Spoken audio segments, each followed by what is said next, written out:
America in 1860 looks calm on the surface. Cities are growing, railroads stretch farther west, and newspapers speak of progress and destiny.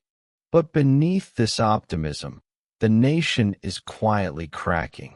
In the South, cotton fields stretch endlessly, worked by enslaved hands whose lives are measured in profit. In the North, factories hum with machines and immigrants, building an economy that no longer depends on chains. Two Americas are learning to live side by side, but no longer agree on what freedom means. This is not yet war. This is the moment just before history inhales. When Abraham Lincoln wins the presidency, no cannon fires, no cities burn. But in Southern homes and state buildings, the message is loud and clear. Lincoln represents a future where slavery will not expand. For the South, this feels less like politics and more like a death sentence. Fear spreads faster than facts. Rumors replace reason. And for the first time, the idea of leaving the Union becomes a serious plan. South Carolina leaves first. Then others follow. Each declaration feels calm on paper, but explosive in meaning. A nation born from unity now fractures by choice. Flags are lowered. New flags are raised. And America watches itself break in slow motion. April 1861. The first shots are fired at Fort Sumter. No one dies that day, but something far greater does. Compromise.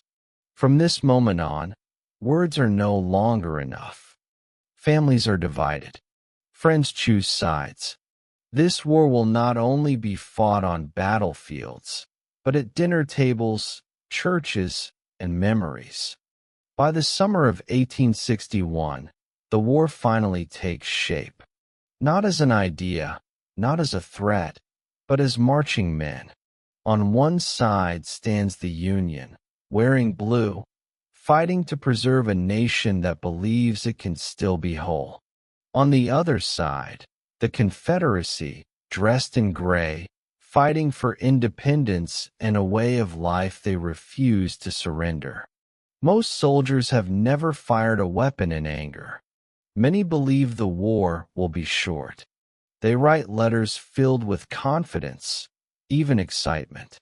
They do not yet understand what modern war truly means. They do not know that history is about to grind them down slowly, painfully, and without mercy. The first major battle comes at Bull Run. Civilians arrive with picnic baskets, expecting a spectacle. They believe war is something to be watched, something heroic. But chaos has no script. Lines break. Men panic. And when the smoke clears, it becomes painfully clear. This war will not end quickly. Bull Run doesn't decide a winner. It destroys illusions. Most of the war is not fighting. It is waiting. Soldiers sleep on damp ground, eat hard bread, and battle disease more than bullets. Letters from home become lifelines. News travels slowly, rumors quickly. Homesickness spreads through camps like fog. This is where courage quietly erodes, not in battle, but in boredom, hunger, and fear of tomorrow. Abraham Lincoln carries the war on his shoulders. Every letter announcing another casualty cuts deeper. He faces criticism from generals, politicians, and the public. Some say he is too slow. Others say he is too harsh. But Lincoln understands something vital. This war must mean more than survival. It must redefine America, or it will have been fought for nothing. As months turn into years, the war hardens. Towns burn. Railroads are destroyed. Civilians are no longer observers. They are targets of strategy. This is no longer a gentleman's war. It is total war. And America is learning the true cost of tearing itself apart. At first, the war is fought to preserve the Union. Freedom is present, but quietly waiting in the background. That changes in 1863. With the Emancipation Proclamation, Lincoln turns the war into something larger than territory. Slavery is no longer a side issue. It becomes the moral center of the conflict. For the enslaved, this is not just politics. It is the sound of a locked door finally opening.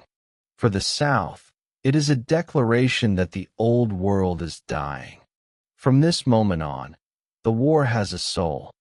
With freedom declared, black men step forward to fight. They wear Union blue, but carry centuries of pain. They fight not only the enemy, but doubt within their own ranks. Captured black soldiers face execution or re-enslavement. Still they march, because this war is personal. Every step forward is a statement. We are not property. We are history in motion. By 1863, both sides are exhausted, but unwilling to stop. General Robert E. Lee believes one decisive victory on Northern soil could end the war. His army moves north into Pennsylvania. Small towns become chess pieces. Farm fields become graveyards waiting to happen. History quietly gathers its breath. Gettysburg lasts 3 days. It feels like a lifetime. Cannons roar. Men charge into gunfire they know will kill them. Pickett's charge becomes legend, not for success, but for sacrifice. When the smoke clears, over 50,000 men are dead, wounded, or missing. This is the turning point. The Confederacy will never fully recover. Months later, Lincoln returns to Gettysburg. He speaks for just 2 minutes.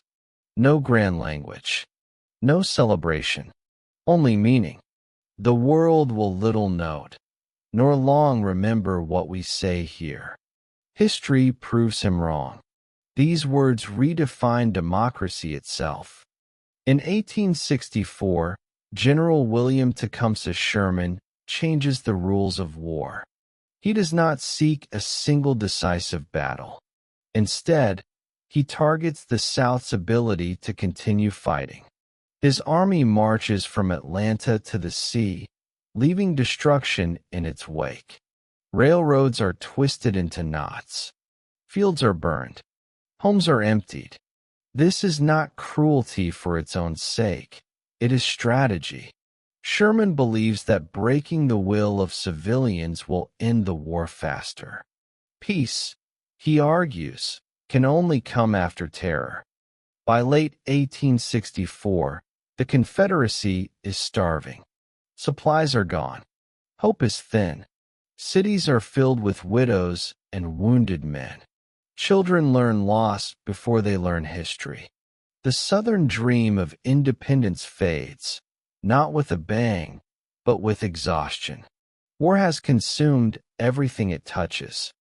2 generals define the war's final chapter. Ulysses S. Grant, relentless and patient. Robert E. Lee, brilliant but cornered. Grant knows he has more men, more factories, more time. Lee knows he has only skill and sacrifice left. Their clash is not dramatic. It is grinding. Day after day, casualties rise. This is war stripped of romance.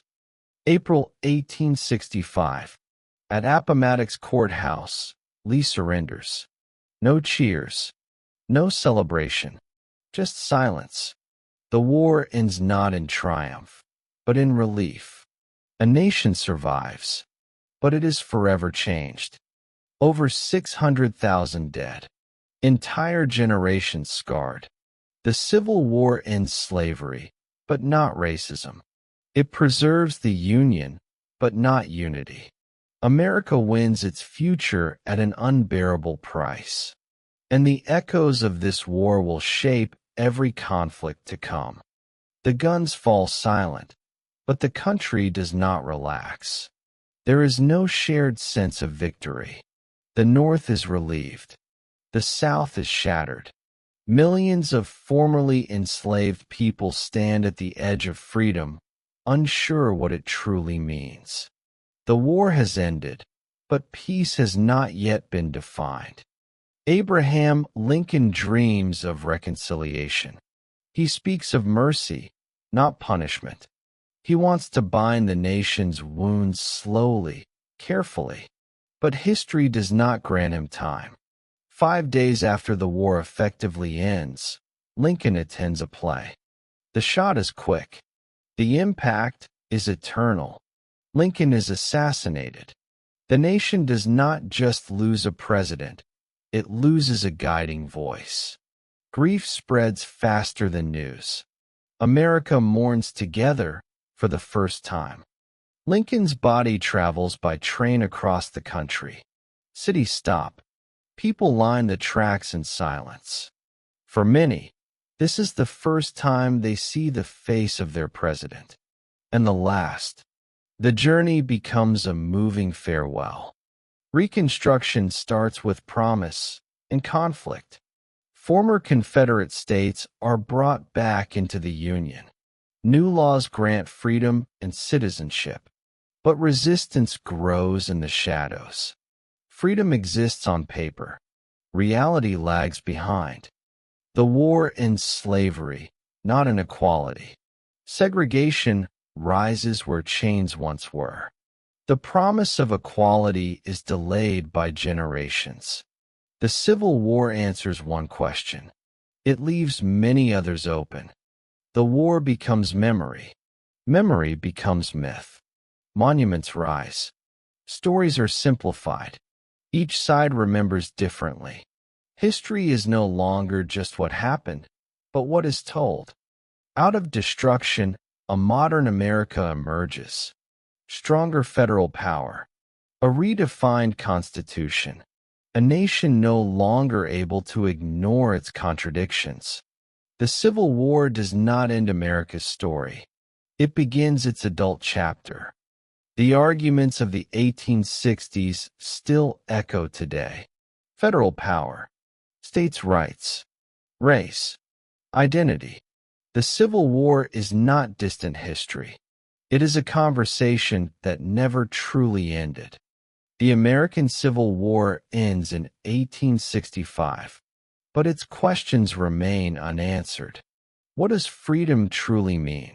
What does unity cost? Every generation returns to this war, searching for itself. Because some wars don't end. They live inside nations.